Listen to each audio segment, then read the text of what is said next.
Where in Donegal are you from? From Lifford. So, like people are always like, oh, Donegal's lovely. But I'm not from that part. Donegal, Donegal's always like tourist attraction fucking thing, and I'm just from the little Bloody Sunday area. It's more terrorism. Right along the border. I'm 5 yards from the border. So. But the rain is so heavy the fires go out quick. Exactly. That's handy, sideways. Yeah. It's cool, like the sign as you're coming into Lifford is look the other way. Look over there. It's lovely over there. Don't be looking at anything. Don't be looking at it. Don't be looking. That's what I said. You're now entering. Don't be looking. It used to be like if you used to go over the bridge from Strabane into Lifford, so it was like Northern Ireland into Republic. On the right hand side, the shops were basically, there was a takeaway or restaurant kind of cafe. Then there was a guy that fixed tires but also sold guns, like down his hunting rifles. Then there was like a little pharmacy, and then it's the same guy that owned the guns sold like garden gnomes. Like statues For shooting? Great. Target practice. You get your gun, and then you get Comes with 5 free gnomes. Yeah. And the gnomes are all dressed like paramilitary troopers. Orange men gnomes. Little bowler hats and sashes.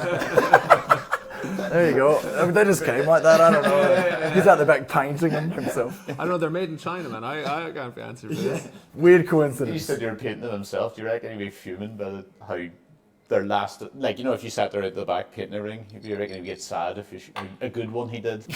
Oh, number 42 is my favourite. Yeah, We yeah, put a lot of work into it. I take it his rifle sales were legal, like it was a proper... Yeah, it was down his hunting rifles. I don't know. yeah. I've talked about this guy before because he once built a house overnight. He didn't have planning permission, and he just thought, I'll build an extra floor onto my shop, and nobody will notice. So, but everyone noticed because there's the only 2-story building basically in the whole town. Like, everybody just went like, what the fuck's that? And then they were like, you can't build that, you can't fix that. Also, you can't build 2-story building overnight. You're not supposed to building wise. You're meant to have, I don't know, let things set or whatever before you just horse it. So it's mad dangerous. Did he get it done? No. What happened was then he goes, well, you can take it down. Then if I'm not allowed to build it, so then it's just been like an empty shell of a building. On top of his shop? yeah. Jesus. And he used to, I thought it was so funny, because I was in New York then, and there's a museum, the Guggenheim Museum, like architecture or whatever. There's a big book where you can leave examples of people they should check out, architecture, and I wrote it and typed his name in. You get him. It's quite an artistic statement, just leaving a second floor dilapidated, but a lovely shop on the ground floor. Yeah, just As a framework. Standoff with the county council. Well, if I can't build it, you can take it down. I was like, why would we do that? And I go, well, it rots then.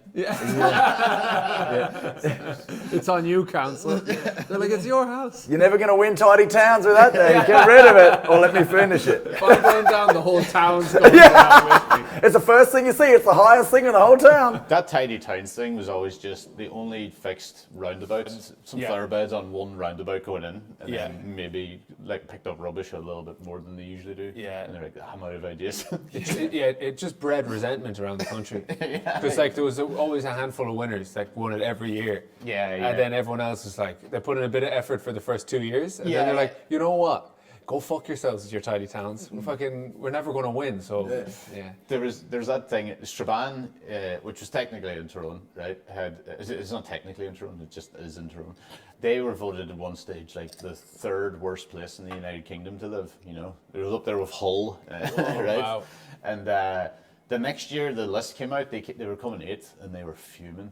They were like, how the fuck did we drop 5 places? And I was like, I don't think it's drop. I think you've improved 5 places. They didn't take it like that at all. He goes, that's fucking, but where's this? Scunthorpe? We're way worse. They were fuming about it. Come on, guys, trash the joint. They were just sitting there going like, the whole town's got like 40% unemployment. And they were like, we need to get up to 42 if we want to. Yeah.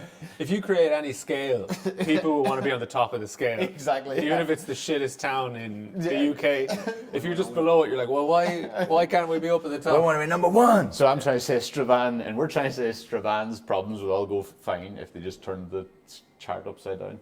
Oh yeah. Oh yeah. Yeah. Tidy towns, they can only be judged during the day. Everything's in bits yeah. at night. You know, there's still, doesn't matter where you go, what village it is, there's still people outside the chipper sitting on the curb, shoving cocoa chips in their face. Are tidy towns like a health and safety inspection for a restaurant where they don't announce that they're coming? You know? Oh, that'd be great. Yeah. That'd be the best way to do tidy towns. Yeah. Yes. You know? Then all the winners would be fucking sore about it. Yeah. Don't tell them when you're coming. You weren't supposed to come on Thursday. Yeah, undercover. We're never good on Thursday. Come on Paddy's Day, Charlie. You fucking mess. This year has no winner, all right? If the population's small enough, you can keep a place tidy. Do you know, if there's only 10 inhabitants, Yeah. you know, that's it. But the busier the place, like there's no tidy city Yeah. because the city is full of junk and mess and too many people. No one gives a bollocks.